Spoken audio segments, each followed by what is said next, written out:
Good evening, Mr. Bond fans, and welcome to a review of the 12th John Gardner James Bond continuation novel, Death is Forever. With this book, John Gardner is now tied with Ian Fleming for number of Bond novels, not including the short story collections of Ian Fleming's works. We still have a few more John Gardner books to go as well, and it still blows my mind that the author with the biggest number of James Bond books is not Ian Fleming, but hey. Okay, I know that I'm going straight into the complaints before I even get started talking about the story, but I do have to say that I really hate this title, Death is Forever. It's down there with No Deals, Mr. Bond for me as one of the worst Bond book titles I've experienced so far. I get that it's kind of playing on Diamonds Are Forever, you know, but Death is Forever just has no wit or sparkle to it at all. I mean, it's like, Death is Forever. Well, yeah, what of it? If you've stuck with this series of reviews over the years, first of all, thank you, you have my undying gratitude. But you might have noticed that there are some common bugbears for me when it comes to Gardner's writing.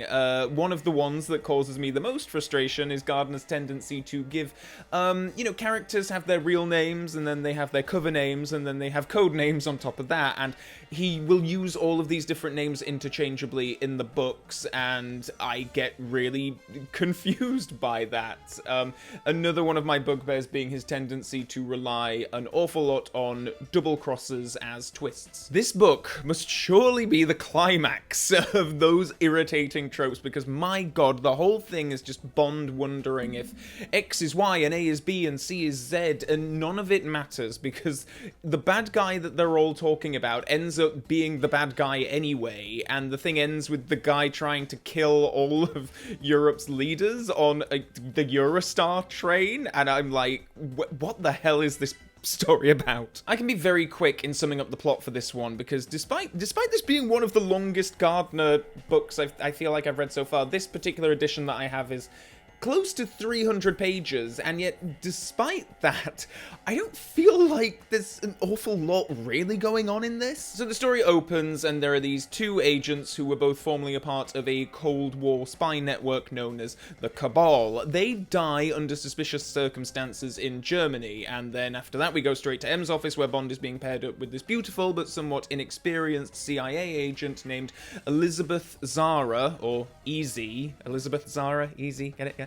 Elizabeth Zara St. John. Now, the Cold War is over and the Cabal are defunct, but there are suspicions that some member of the organisation is actually a traitor, and they are now bumping off members one by one, and Bond and Easy are sent to investigate. And I knew that I was in trouble when, during M's briefing, it's just a big data dump of code names, and then the next 18 chapters of the book are Bond and Easy going around Europe, meeting all these people and going, you better not be a traitor. Just to give you a bit of a taster of what this is like, I'm just going to slightly paraphrase. This is a conversation between Bond and a character called Praxi, who was the Cabal's coordinator. Oh, Jesus! Praxi was praying, not indulging in blasphemy. From the back of his mind, Bond again heard the original Harry Spracker say, I believe Praxi, the one called Ariel, and myself are the only three left. The jockey was Ariel? Bond asked, though he knew this could not be. The files he had read in London described Ariel as a big bruiser of a man.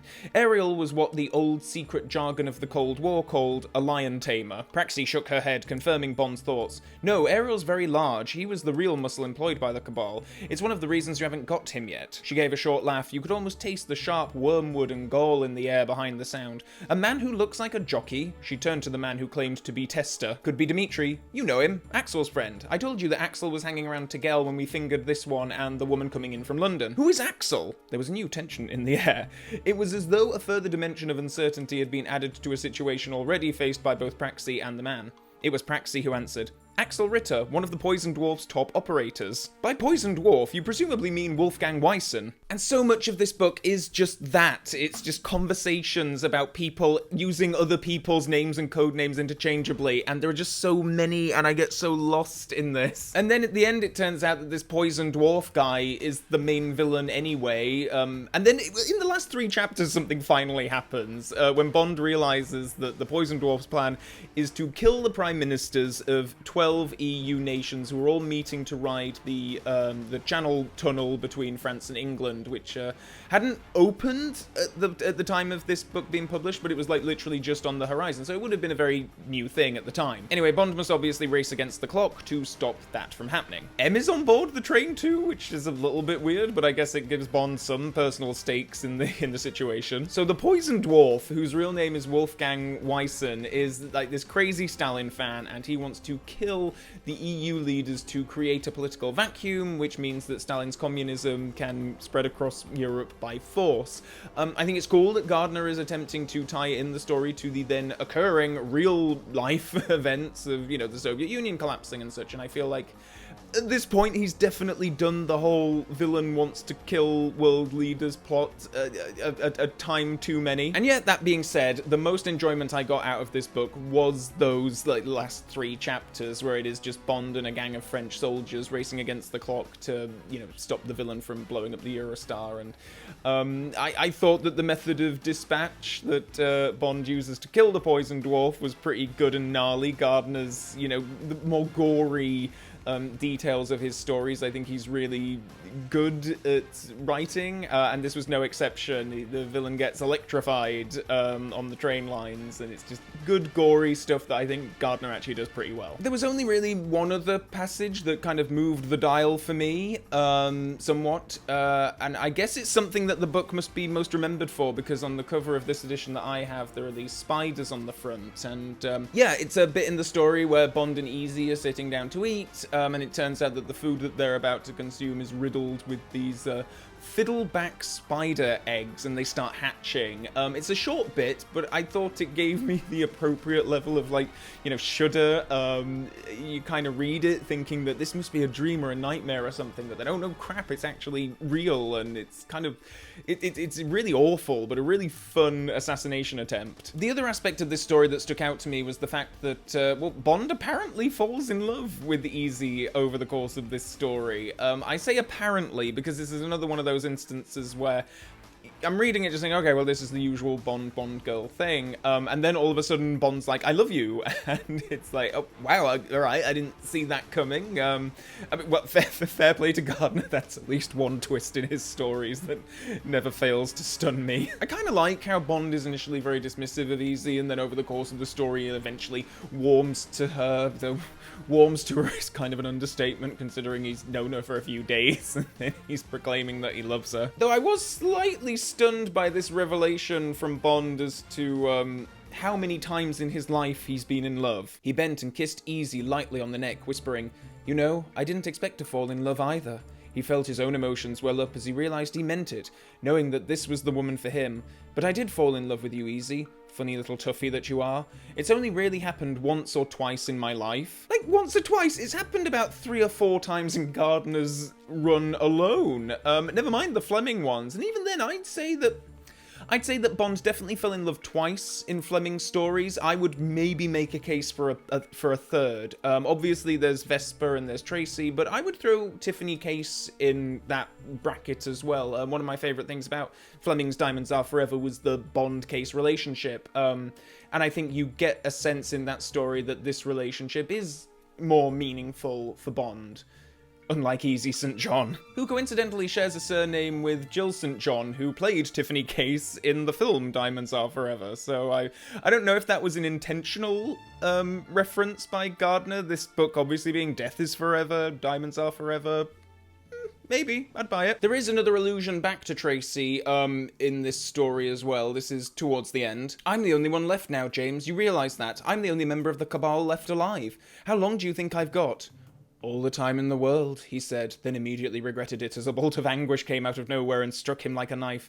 There was another time and another place. A time when he had said those words to another woman whose memory still clung to him. Sometimes, if he woke in the night, her memory was so strong that he could swear she lay beside him in the dark. For some incredible reason and for a fragment of time, Easy had banished that guilt and pain which still lay just under the surface of consciousness.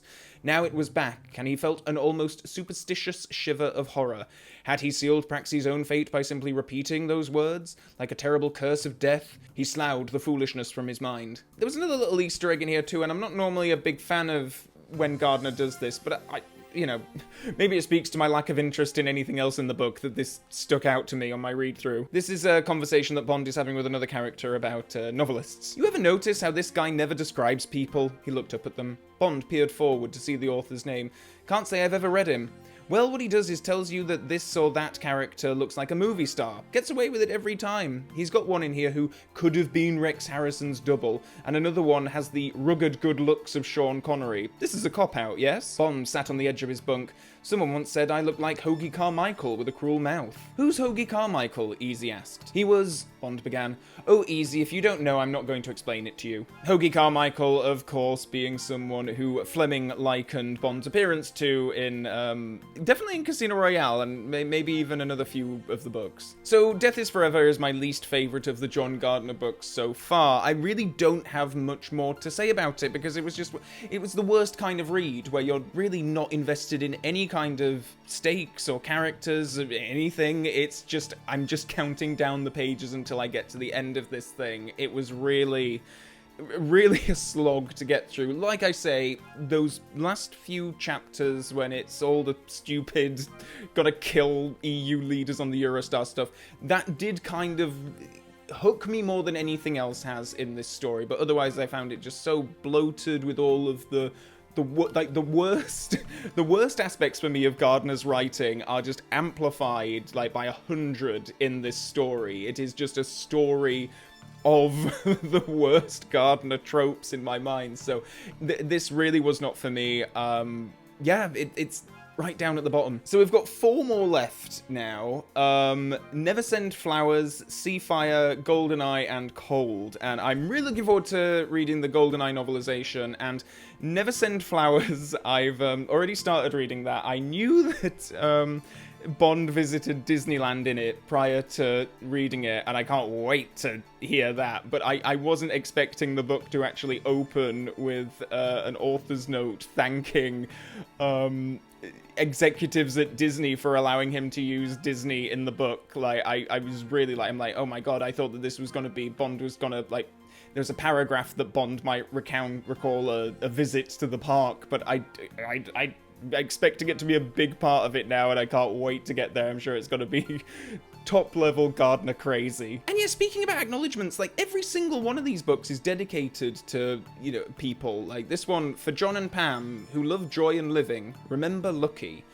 And I'm like, god, this is his 12th one now. Is he not running out of people that he knows to dedicate the books to? Let me know your thoughts on Death is Forever in the comment section below. Am I being way too harsh on it? Maybe I am. Maybe it just caught me on a bad month, but yeah, please do let me know your thoughts down below. Also below you can click the subscribe button to stay super up to date on future video uploads, and the Mrs. Bell notification button, and there are also links to my various social media pages, so my Twitter page, Facebook, Instagram and such. Please do scroll down and follow me on those sites if you care to do so. And with all that being said, and until next time, Bond fans, so long for now.